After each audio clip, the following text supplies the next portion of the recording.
Another day, another project. We got one M12 battery charging up. Waiting on the new soft top to come in so I can replace that. The car is getting sold somewhat soon. Now, this is today's project. I have the M12 Milwaukee hacksaw.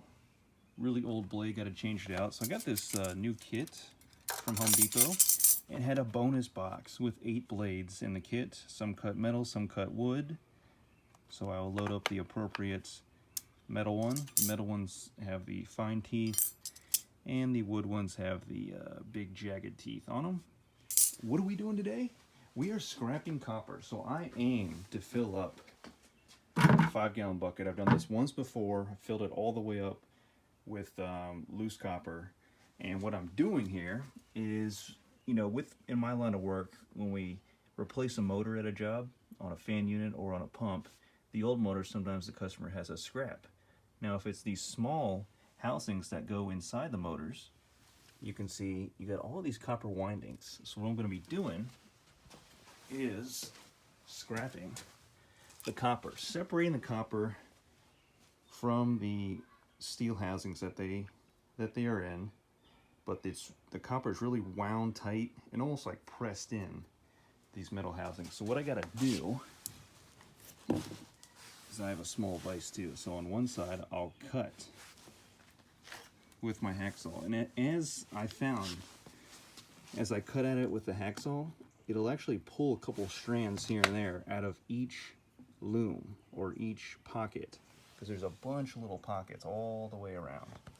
And as I cut through with a hacksaw, it'll actually rip out a couple strands at a time, which is actually good, because I found in doing this, then it'll loosen up the rest of the strands in each pocket, and I can just yank them out with various sets of pliers. And once I do that, I get all that out, start throwing in the bucket, start piling the bucket up. It's a long and tedious process, but that's what we're gonna do. And got my full 4 bars, a battery in this battery. This is a Milwaukee XC 4.0, the other one's charging. I have done this with a cutting wheel, but it creates a bunch of dust, and it's just, yeah, I don't want to mess with that, breathe it in and all that. So this is the less hazardous way in terms of me breathing it in.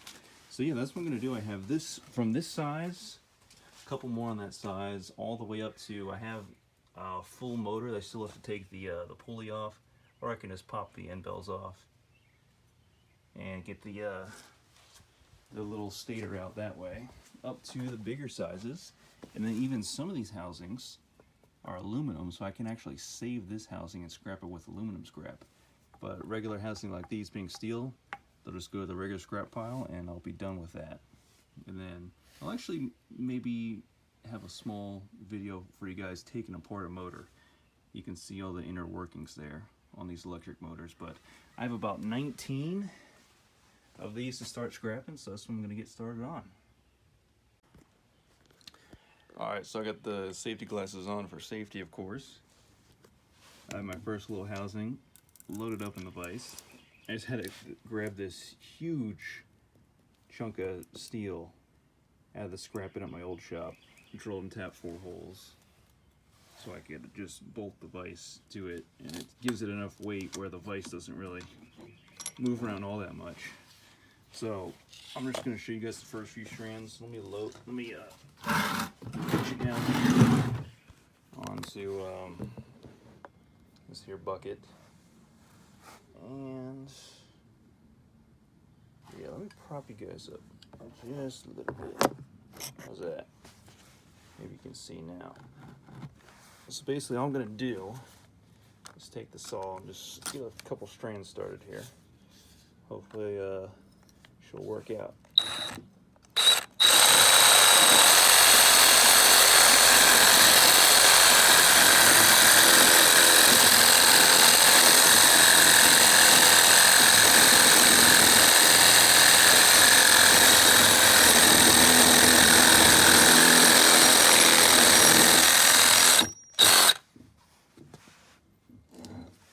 Go a little bit more.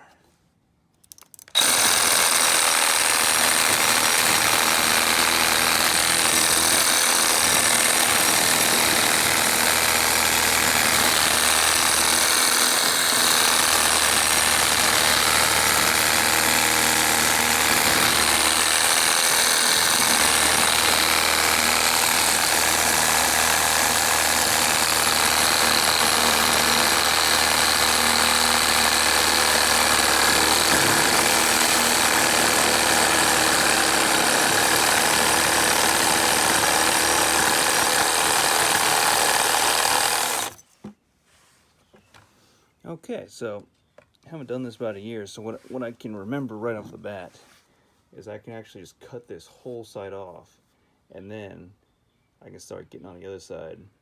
And sometimes, once I get this whole side off, I just toss it right in the bucket. And then from the other side, sometimes I can just work out the whole thing. But if not, then I just start taking the hacksaw in certain spots.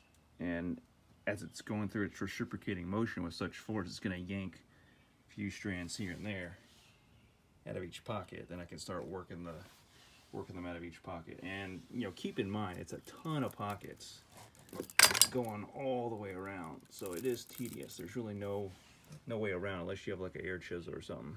Yeah, like a shop with a big old vise. But you can see each pocket is tightly packed all the way around. So I'll just keep on going.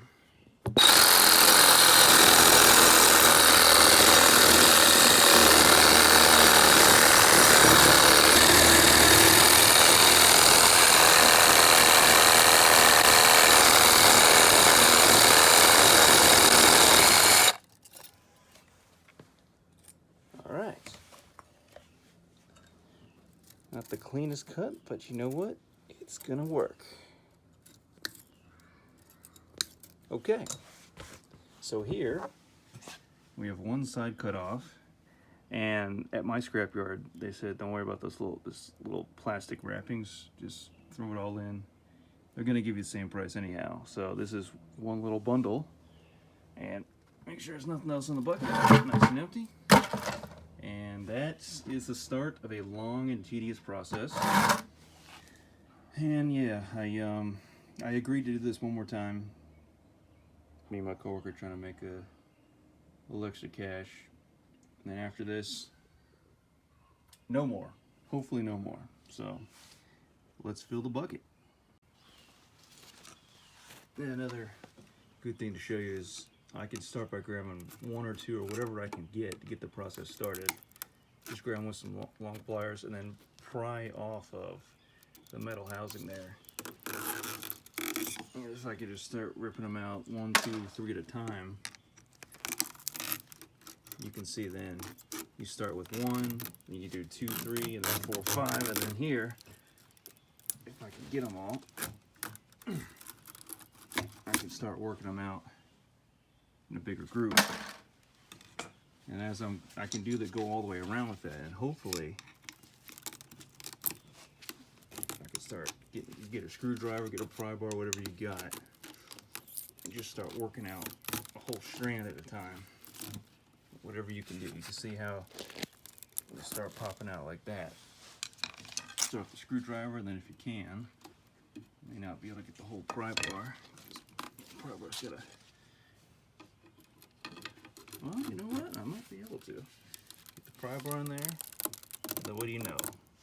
That's satisfying when you can get the whole strand to come out like so.